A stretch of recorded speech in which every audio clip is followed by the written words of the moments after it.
Quando nasce um filho, nasce também uma enfermeira, uma pediatra, uma psicóloga, uma cozinheira, uma motorista e até uma organizadora de festas. São várias funções. E sabe qual é o nome desse cargo que acumula as mais diversas áreas? Mãe. Agora eu te pergunto, será que dá para conciliar tantas funções diferentes com o mercado de trabalho? Ah, dá. Com certeza dá. Mãe, mulher, como encontrar equilíbrio no meio dessa rotina? Este é o tema do Pode Cuidar, um podcast que faz parte do programa Cuidar do Grupo Sada, pensado para discutir bem-estar e qualidade de vida. E quem está aqui comigo, ou melhor, quem está aqui com a gente nesse momento, para esse bate-papo, é a Cândida de Sena. Gente, a Cândida, eu vou apresentá-la. Ela é especialista em pedagogia clínica com ênfase em educação inclusiva. Ela também é educadora parental, por disciplina positiva e é especialista em comunicação não violenta. Cândida, seja muito bem-vinda. Tá pronta aqui para esse bate-papo? Vamos lá. Prazer, Keila. Prazer estar aqui, né? E vocês que estão conosco, vamos lá que o assunto é muito bom. Precisamos falar sobre isso. Precisamos falar sempre sobre isso. Então vou trazer uma questão aqui. Porque a gente pensa, para a mulher conseguir, às vezes, ir numa academia, executar as outras tarefas, ela vai precisar de uma rede de apoio, né? E essa rede de apoio, que a gente ouve muito, é muito comum a gente ouvir de ser amigos, familiares. Mas e que tal se as empresas oferecessem, de alguma forma, formas de organizarem essa rede de apoio entre as próprias funcionárias? Você já viu isso assim no seu trabalho, né? Nas sessões que você conduz? Você acha que é possível? É um sonho possível? Keila, eu acho que é tanto um sonho possível quanto um sonho positivo, né? Ter esse olhar para a mulher hoje vai ser o diferencial entre as empresas. Eu acredito nisso, né? Trabalho para empresas que têm esse olhar, né? São poucas, mas elas estão iniciando, né? Trabalho para uma clínica que tem um olhar forte para esse lado feminino, né? Porque elas sabem que essa mulher, ela precisa de uma acolhida e que por um período de tempo da vida dela, ela não sabe nem mais o que é autoconhecimento. Ela se perde no meio do caminho. Os cuidados são tantos com os outros que ela acaba se perdendo. Agora, empresas que tiverem um olhar para essa mulher, para esse espaço da acolhida, de ser a rede de apoio, vai fazer a diferença.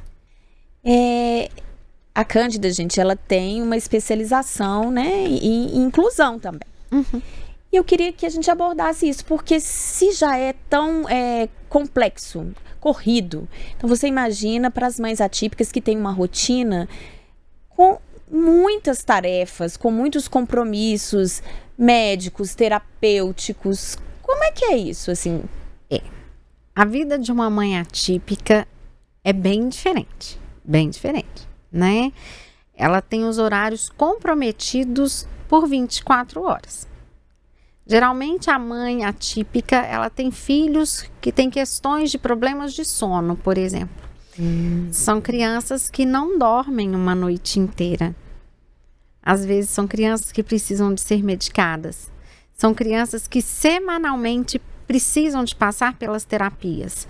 E não é uma, duas. Geralmente são 5 terapias na semana. Então, conte os dias. Qual o horário de descanso dessa mãe? Né? Não existe. Qual o momento que ela vai cuidar de si? Não existe. E é por isso que a gente pede sempre, né, esse olhar para a rede de apoio. A mãe atípica, ela necessita real da rede de apoio e de um olhar empático das empresas pelo tempo. Um tempo a mais, né? Que não seria um tempo gigante, mas um tempo a mais. É importante, principalmente as mães atípicas. Gente, agora no mês de maio vai entrar uma regulamentação de uma instrução normativa que vai definir a saúde mental como uma obrigação, né? As empresas vão ter uma obrigação, assim como elas têm obrigação de fornecer equipamentos de segurança do trabalho, elas vão ter que oferecer programas que mostrem o comprometimento e o compromisso ali com o cuidado dos colaboradores. Nesse caso, você acha que seria um nicho até, eu não digo nicho, né? Nicho é uma questão comercial, mas de segmentar, de pensar um programa para essa necessidade, né, das mães atípicas? Real. Isso é muito real, né? É uma luta. Lutamos por isso dia e noite, né? Eu trabalho com muitas famílias. Muitas. Eu faço a mediação entre as famílias, as escolas. Então, assim, é real a necessidade. E isso ficou invisível durante muito tempo, né, Keila? Atualmente é algo muito real, muito fato. E que a gente precisa de colocar em prática a busca por isso. É uma luta de todos, porque é uma luta social. A inclusão é uma luta social. A gente não sabe o dia que vai nascer dentro da nossa casa. Não existe isso, né? Então, é uma luta de todos. E eu acho que, assim, hoje as empresas, elas de fato têm se preocupado mais, né? Você consegue dar alguns exemplos de ações interessantes, de exemplos que possam ser seguidos? Porque eu acho também que a gente está aqui valorizando a troca. Sim. Numa roda de conversa, alguém que viu um colega, um familiar passando por uma experiência positiva, pode trocar isso, né? Sim. Eu trabalho para algumas empresas, né, que a gente faz as palestras e tudo, e logo depois a gente faz um grupo de WhatsApp, onde se faz as trocas, onde eu conto para eles onde vai ter algum evento, o Cinema Azul, por exemplo, um parque que vai ter alguma relação para a inclusão, datas importantes, e a gente ali vai fazendo trocas e acabam famílias se conhecendo dentro das empresas. E é muito rico. E aí nasce uma rede de apoio. Nasce a rede de apoio. É assim. Uma rede de apoio orgânica, espontânea, né? Isso. É dessa forma. E que eu acho que a empresa poderia trazer um ambiente de segurança também. Né? É isso. E é muito bacana. As trocas são muito bacanas. Eu conheço o médico tal. Tem uma fono que é... Nossa, mas é pertinho da minha casa. Aí vai construindo mesmo. E as relações, elas vão ficando cada vez mais empáticas. Porque a rede de apoio é muito isso, né? As indicações, elas são muito importantes. Porque você já está ali procurando, angustiado, procurando um profissional. Quando vem alguém te fala, esse que deu certo, você já tem a gente ainda precisa de muitas empresas para olhar, né? Para a inclusão. Mas estamos começando. Agora, voltando aqui, né? Assim, ainda falando da saúde mental das mulheres, como que essa sobrecarga, ela interfere, né, nas rotinas, como um todo. A OMS, Organização Mundial de Saúde, ela tem uma pesquisa, né, um levantamento que fala que as mulheres são mais suscetíveis à depressão. Elas têm 2 vezes mais chances de terem esse diagnóstico do que os homens. Por tudo isso que a gente conversou aqui, isso faz sentido, né, Cândida? Muito sentido. Por quê? Muito sentido. O que acontece? A depressão é aquilo que já veio, que já aconteceu, já esteve em algum momento, e ela vai ser um gatilho, né? Hoje a gente tem o burnout materno. É real, ele é real, ele existe, né? Porque se pensa em burnout, você pensa em empresa, né? O meu trabalho. Não, o materno é aquele que a mãe, ela vai dando indícios mesmo. Ela perde a cabeça ali no momento, aí depois volta tudo ao normal. Aí depois ela perde de novo, ela explode outra vez. São pequenas explosões, até que essa mãe chega à exaustão, depressão, né? Por falta de acolhida, por falta do dividir tarefas, não pedir ajuda, né? E essa mãe se posicionar. Se eu estou com tantas demandas, então aqui condiciono eu onde que vai estar tal e tal e o que fazer tal e tal. Né? Acredita-se que o necessário seria isso, mas 85% delas não dão conta disso. E elas vão levando a sobrecarga. E você acha que elas não dão conta? Assim, a gente em casa, a gente já trouxe os dados aqui, né? Da desproporcionalidade de cuidados, mulheres e homens, com os afazeres domésticos e com as crianças e os idosos. Sim. Mas então, eu acho que às vezes a mulher já tá tão cansada que ela não pede ajuda. Que pedir ajuda vai ser mais uma tarefa para ela. Sim, ela já fica cansada só de pedir ajuda, ela pega e faz. Mas e dentro do trabalho ali? Como, eu queria que você desse uma dica mesmo, assim, como que as mulheres podem se posicionar de uma forma ali, né? Entendendo que ela está prestando um serviço, que ela está num ambiente de trabalho, que ela tem compromissos, que ela precisa entregar, mas que ela se sinta segura para pedir ajuda num prazo, né? Eu acho que o primeiro fator aí é a empatia bilateral, né? Em ambos os lados. Eu acredito naqueles colegas que estão mais próximos, a proximidade do colega, né?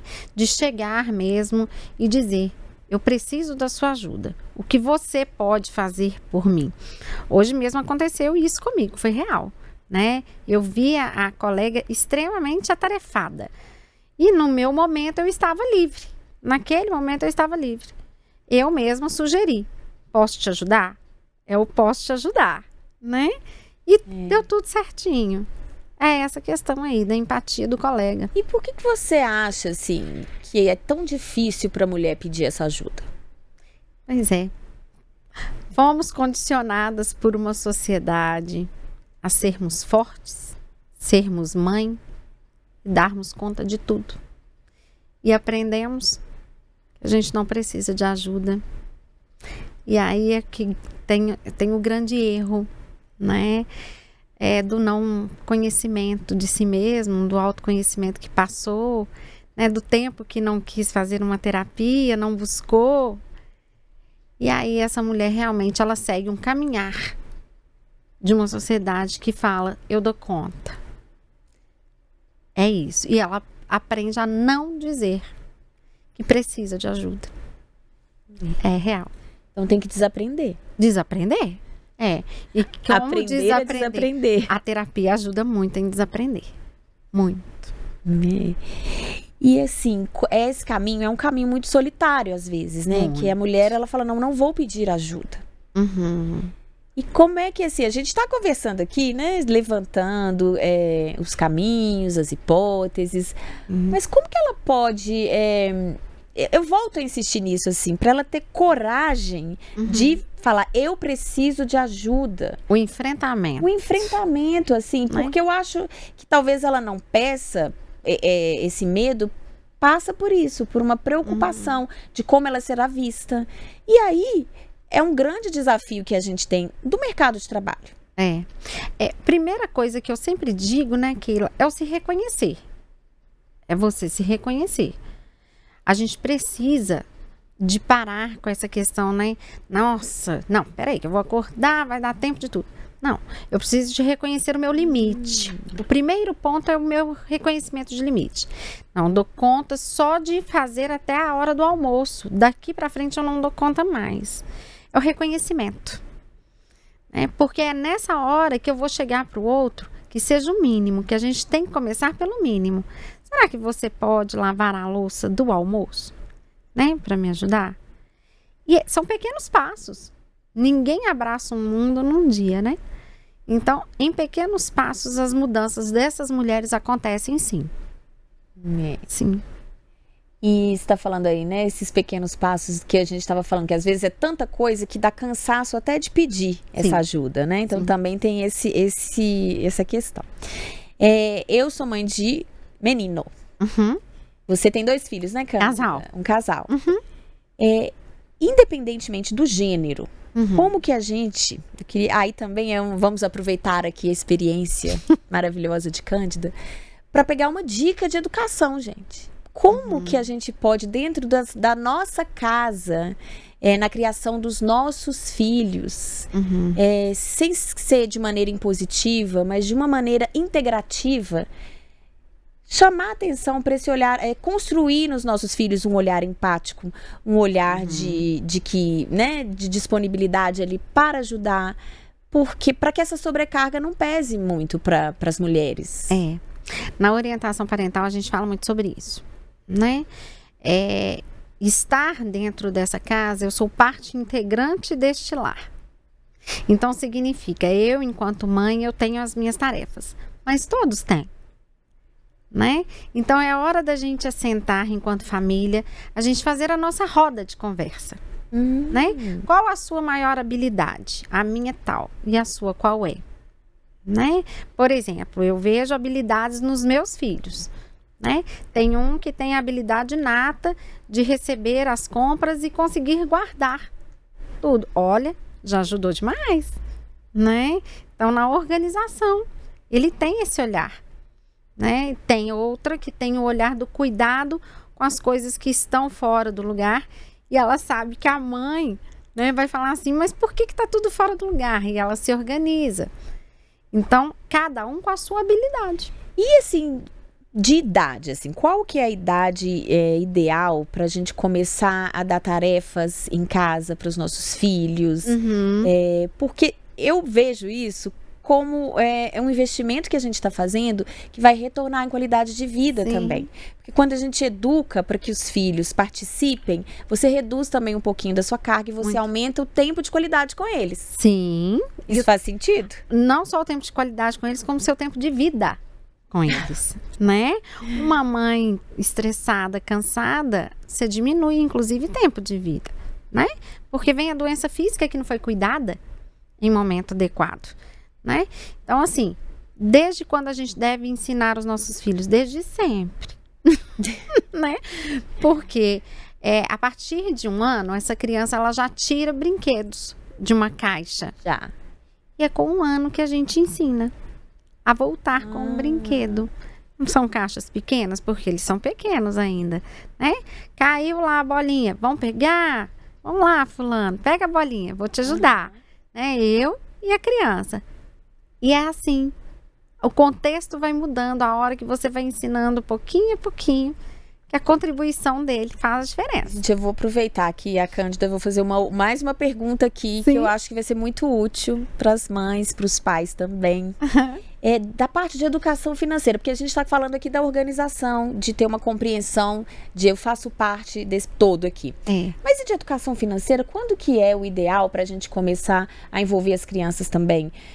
Uma questão de mesada, de dar valor, né, de precificar, saber que aquilo custa hora, que aquilo custa tempo, porque dinheiro, gente, é hora trabalhada. Então, quando a gente está passando isso para os filhos, eu imagino que tem esse papel educativo também, né? Sim.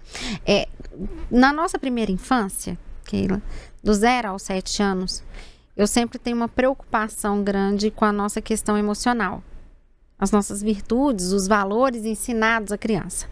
É nessa idade que a gente ensina, né, o bom caratismo, as honestidades da vida, é do 0 ao 7.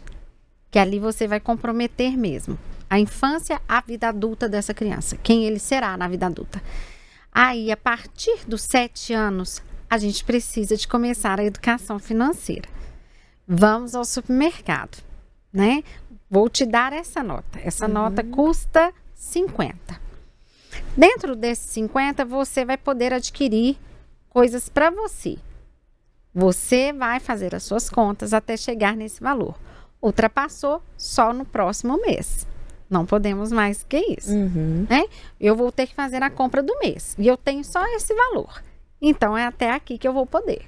Mais que isso, não. Então, a partir dos 7 anos, a gente precisa, sim, de falar bem sobre educação financeira. Gente, agora eu vou voltar um pouquinho aqui. Eu gosto muito dessa dinâmica aqui do bate-papo, porque a gente começa com o fio da meada, mas a gente vai ali desdobrando, né, assuntos, e a gente tem que saber aproveitar as experiências e o que né, cada convidado... Falar sobre mulher e maternidade é muito bom. Né? Aí, voltando aqui a falar do tema, da mulher, da maternidade, como conciliar, como equilibrar, né, todas essas funções com a rotina de casa e trabalho. O que você diria, assim, de uma forma geral, que você recomenda, assim, que seja um ponto, assim, um caminho a se seguir? A gente sabe que não vai ter receita pronta, mas a gente gosta de uma diquinha, né? Uma diquinha a gente gosta. A gente gosta. Né? Então, eu vou passar a dica, que é a mesma dica que eu passo a muitas das minhas mães. Peraí, gente, pega a caneta aí, pega o celular para anotar. Anotem, né? Se uma prática que a gente não pode deixar de praticar é o mindfulness, Eu não sei se você conhece, mas Eu conheço, mas acho importante que você traduza. O que é o Mindfulness? Mindfulness é a atenção plena, que muitas pessoas levam para o lado da meditação, né? E a posição do yoga, né? As perninhas dobradas. Não, gente, a meditação ela vai muito além disso, o Mindfulness vai muito além disso. Se você retira do seu dia, né, uma música, que ela seja de calmaria, lógico, né? 2 minutos de olhos fechados. A posição você escolhe, mas se você estiver de coluna ereta, a gente sabe que isso facilita um processo, tá? Respiração profunda de 5 vezes, você tranquiliza o seu cérebro novamente. O que é uma respiração profunda? Tem alguma técnica assim de vou contar até 3, soprar até 4? Você pode contar até 3 mesmo e soltar até 5. É uma curiosidade. Tá vendo que eu segurei mais? Muito importante. Por que a gente segura mais? Eu queria que você explicasse isso. Por que a gente demora mais quando a gente está expirando? É nessa hora, na hora que você puxa, né? Você está fazendo o puxar de oxigênio mesmo, né? Na hora que você libera gás carbônico, você libera realmente gás, né? E aí todas aquelas influências que esse cérebro produz durante o dia, você libera em ansiedade no sopro. No sopro, a sua ansiedade, ela diminui. Então, praticar mindfulness, né, que é escutar uma música por 2 minutos de olhos fechados, você continua o seu dia. No ambiente de trabalho, se todos pudessem fazer 2 minutos de mindfulness, tivesse uma sala preparada para tal, que eu conheço empresas que têm, né? Que já tem o aconchego da sala de mindfulness, são profissionais muito melhores, mais empenhados, inclusive. Então, para essas mulheres, eu falo que a acolhida é por ela mesma, né? Um mindfulness, um banho quentinho, né? No meio do dia, quando elas podem. Parar para ler um livro, se dedicar a um hobby, né? Dançar na frente de uma TV, quando eu não posso ir para uma academia. Isso vai fazer diferença. Vai fazer. E a diferença que faz da organização do tempo, né? Do tempo de casa, com o tempo do trabalho, com o tempo de buscar as crianças, com o tempo de levar, né? Hoje a gente tem muitos compromissos então tem uma aula de inglês, uma aula de natação, uma aula de dança, e aí tem que fazer o dia caber ali, né? Então, a organização que você estava falando aí, né, de uma música, eu fiquei pensando, às vezes a gente tem alguma técnica, assim, para que a gente se organize melhor? Keila, as pessoas só funcionam melhor aí, é do indivíduo, né? Não é nem cada mãe, um é cada um. Não, eu não digo nem mãe e mulher, nós indivíduos. Quando a gente faz a nossa rotina, quando ela existe, né? Quando a rotina está ali presente, faz diferença. Faz diferença. Olha só, Cândida, a gente está terminando. A gente caminhou aqui para terminar essa conversa, esse bate-papo. Foi ótima essa discussão. Foi um bate-papo rico. Eu acho que a gente tem muito ainda a dizer, né? Sim. Mas eu quero aproveitar para que você deixe suas considerações finais, né? Você já trouxe várias dicas, mas quando a gente fala sobre isso, sobre equilíbrio de rotina, você pode aproveitar também e deixar seu @ para as pessoas que quiserem saber um pouquinho mais. Então vamos lá. A dica para todas, né? Somos mulheres, precisamos de exercer a empatia entre nós, o olhar para a outra, dividir caminhos. Eu acho que isso vai fazer diferença. E o processo de autoconhecimento, Keila, esse eu digo que ele não pode morrer. Ele precisa de nascer todos os dias. Mulheres precisam de se conhecer cada vez mais, né? Nós mudamos mesmo.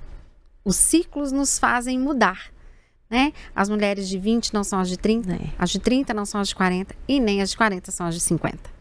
Somos diferentes e a gente precisa do autoconhecimento, sim, né? E do olhar empático de uma outra mulher e de várias outras. E tem muita coisa por trás dessa diversidade, né? Desse encontro. Gente, acho que discutir é só o começo. E é isso que a gente faz aqui. Buscando trocas, buscando ações que possam gerar mudanças, que possam gerar transformação. Isso. Né? Não só quando a gente fala do autoconhecimento, que a transformação ela começa aqui, mas no entorno também, né? Com o colega do seu trabalho, da sua casa, né? Então é isso, eu quero agradecer imensamente sua participação. Obrigada. E olha só, gente, você acabou de ouvir mais um episódio do Pode Cuidar. Esse podcast, que faz parte do programa Cuidar do Grupo Sada, pensado com muito carinho para discutir bem-estar e qualidade de vida. A produção, o roteiro e a apresentação são meus, Keila Ariadne. E olha, eu estou esperando você no próximo episódio, sempre com um tema sobre saúde mental, sobre bem-estar e qualidade de vida. Lembrando que você pode acompanhar esse episódio e os outros nos canais internos do Grupo Sada e também pelo YouTube. E se você gostou, curta, comente, compartilhe, faça parte dessa roda de conversas, espalhe a palavra. Até o próximo, gente. Obrigada, gente.